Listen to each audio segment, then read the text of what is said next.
Hello everyone. Today we shall discuss exercise 1.1 question number 9. Is 0.3 the multiplicative inverse of 3 whole 1 by 3? Why or why not? First of all, let us multiply the number. Here we are multiplying the number. Let us multiply 0.3 into 3 whole 1 by 3. If we get the product as 1, then it is a multiplicative inverse. If we don't get the product as 1, then it is not the multiplicative inverse. Let us multiply. What you are getting?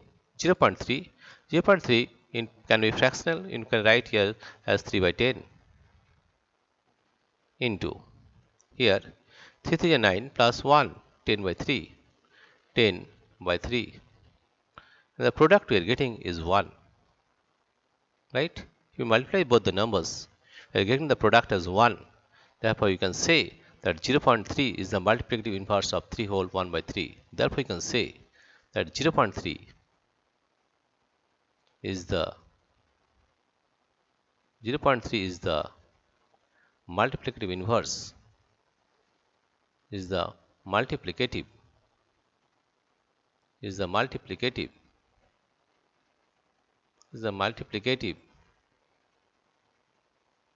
inverse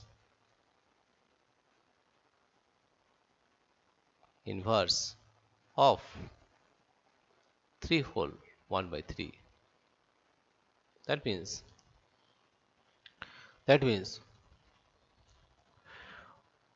here a into 1 by a gives the value as 1, then a is the multiplicative inverse of that. The multiplicative inverse of a is 1 by a. In the same way, we are getting the product as 1. Therefore, we can say that 0.3 is the multiplicative inverse of 3 whole 1 by 3. Dear friends, if you like this video, please subscribe, like and share. Thank you everybody for watching this video.